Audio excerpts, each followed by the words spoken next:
You learn it from all successful people, but how important perseverance is, not giving up. Seeing an obstacle is something to get over or around, not to stop you. And Jimmy's a proven master at that and had a lot of success because of it. I have a lot of stories on Jimmy, and I know probably sitting in the audience today is wife and children and grandchildren and all that. So most of them I better keep to myself. Jimmy and I grew up together through elementary school all the way through high school together. During the summers, we would work downtown, so we had a lot of history in the downtown area. Jimmy's philosophy always was that for a city to be vibrant, the heart had to be strong, and the heart meant downtown Little Rock. So Jimmy's focus, while not totally on just downtown, that's where he really worked hard, because he thought if you didn't keep the heart strong, you didn't keep the central business district strong or central Little Rock strong, and then you would find that outlying areas would not be strong either. Jimmy's my father. As a kid, I think my earliest memories were coming downtown and listening to my father talk about what could be here. Downtown almost looked like Swiss cheese. There was buildings that were torn down, parking lots that weren't lit, and the economic base down here was pretty weak.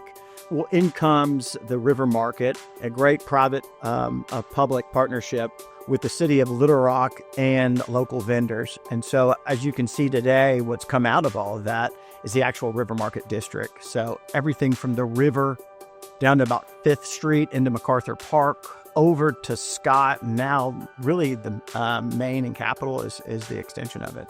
Pretty much everything in the River Market and around it we did between about 1998 and 2015. I think we had some common objectives about trying to build Little Rock, make Little Rock a better place to live. Moses Tucker's growth has been linked with the growth of these buildings. And they've gone from an operation of Rhett and Jimmy and building 3 buildings to now managing and building apartment complexes and managing things like that. So there's been an exponential growth in this business because of their availability, but also because of the fact that they take care of their clients.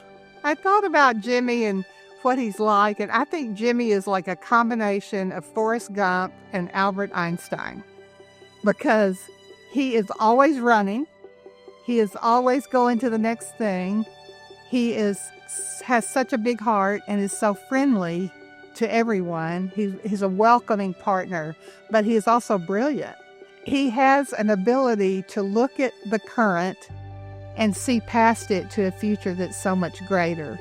And he also has the ability to help other people do the same thing. In my role at the Downtown Little Rock Partnership, Jimmy Moses served on the executive committee for almost the entire time that I was there. And I had a wonderful opportunity to get to know him, to get to work with him, and to learn from him in those 10 years. He certainly inspired me to learn this business and immerse myself into it and make it into a life. And again, I'm a better person because of it. The nice thing about Jimmy is that he is accessible, and when things come up, you can commiserate with him.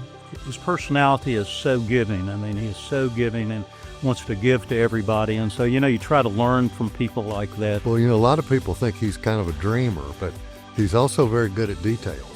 I think Jimmy's legacy for downtown and for Arkansas is imagination and belief that the future can always be better than the past. It's just fun to be able to go look throughout downtown and see that, okay, that was a Jimmy Moses-led project. That was a Jimmy Moses-led project. This is what was accomplished here. This is what was accomplished here. If it hadn't been for Jimmy and people like Bobby Roberts and people like that, people who are willing to take a risk, people who are willing to convince people that it was worth spending money and doing things downtown, then there wouldn't be a downtown.